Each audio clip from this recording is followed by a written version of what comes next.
गरीब मायका। मोहिनी के 3 बेटे थे।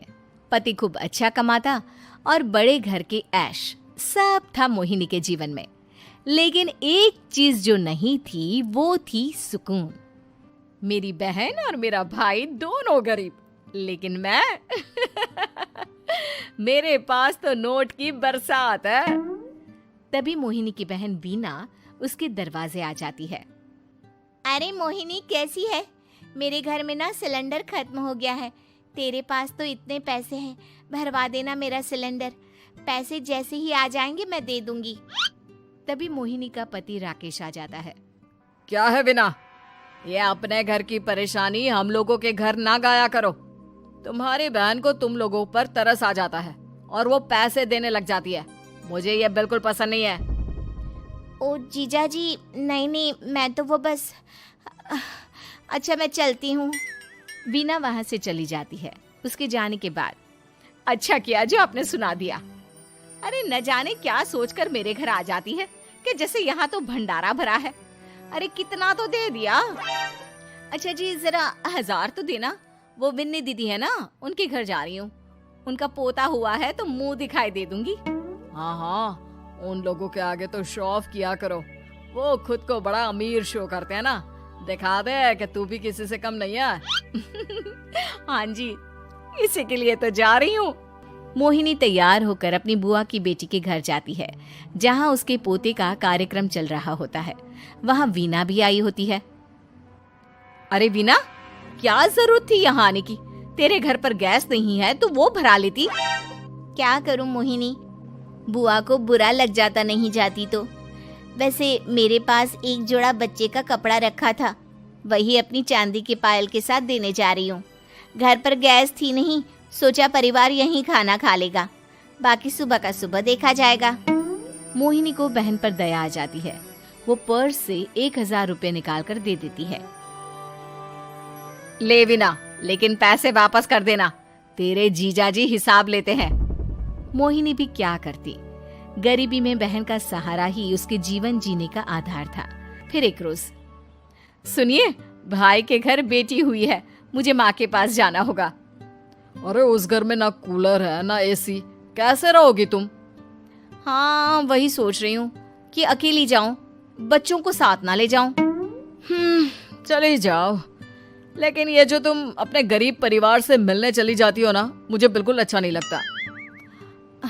पता नहीं मैं भी कैसे मैनेज करती हूँ, लेकिन क्या करूँ। मोहिनी भाई भाभी के घर आती है। मोहिनी, कैसे आना हुआ? तू यहाँ हम लोगों के घर रह लेगी या फिर किसी होटल में रहेगी? क्या हो गया है माँ? मोहिनी को क्यों ऐसे बोल रहे हैं आप? अरे तू नहीं जानती अपनी ननद को, पैसे वाली है ना, तो ऐड कुछ ज्यादा ही है। मोहिनी को माँ की बात का बुरा नहीं लगता है, क्योंकि उसे पता ही नहीं चलता कि माँ उसे जली कटी सुना रही है।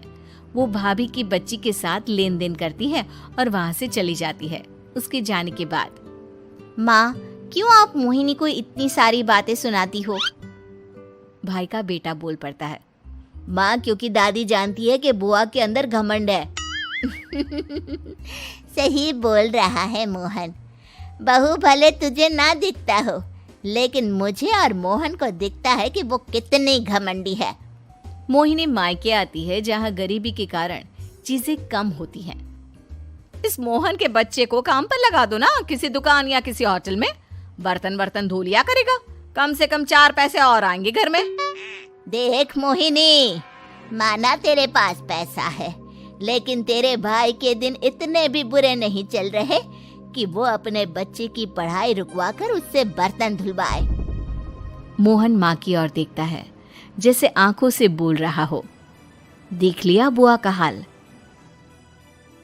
हाँ मोहिनी, बात तो सही है, लेकिन अभी मोहन को पढ़ना है।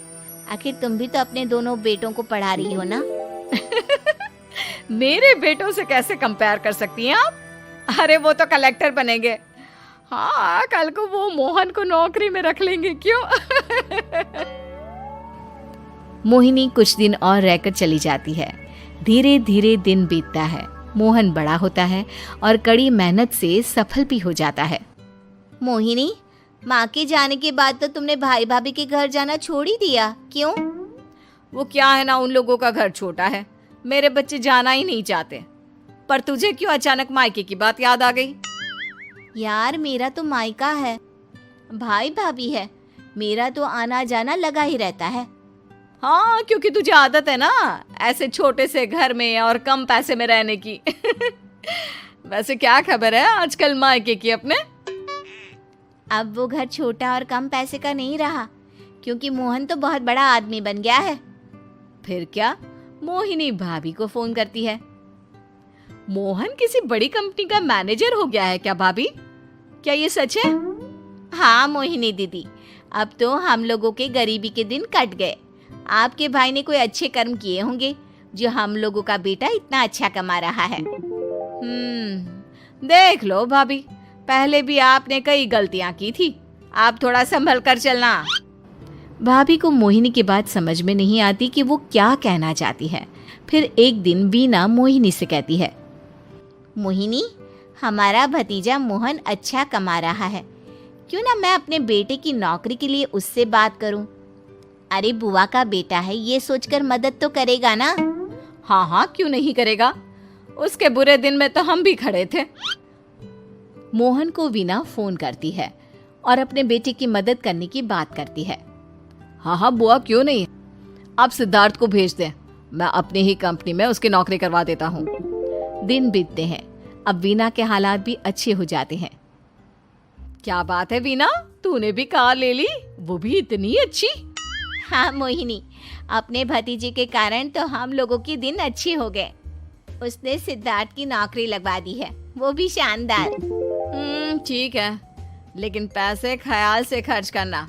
वो क्या है ना, पैसे आने आसान है लेकिन संभालने मुश्किल। मोहिनी घर पर अपने पति से बात करती है। देखो ना, सबके पास पैसे हैं, एक वक्त था जब मैं ही अमीर हुआ करती थी। लगता है कि ज्यादा दिन नहीं रह पाओगी, मेरी नौकरी को कुछ साल ही बचे हैं और तुम्हारे दोनों लड़के निकम्मे हैं। उन लोगों को बोलो ना कि नौकरी करे। तभी वहां मोहिनी के बेटे भी आ जाते हैं। अरे हमें क्या मोहन समझा है जो दिन रात गधे की तरह काम करते रहे? खैर, दिन फिरते हैं और मोहिनी के पति की नौकरी भी खत्म हो जाती है। मोहिनी क्या करे, थोड़े से पैसे में गुजारा नहीं हो रहा है। तो क्या करे, मेरी समझ में कुछ नहीं आ रहा। मोहन को बोलो ना कि वो इन दोनों के लिए नौकरी देखे, जैसे सिद्धार्थ के लिए नौकरी देखी है। मोहिनी क्या कहती, उसे अपने वो दिन याद आ जाते हैं जब उसने भाभी से मोहन को नौकर बनने की सलाह दी थी। क्या हो गया, क्या सोच रही हो मोहिनी? यही कि वक्त कभी भी किसी का भी पलट सकता है, ऊपर वाले से डर कर रहना चाहिए।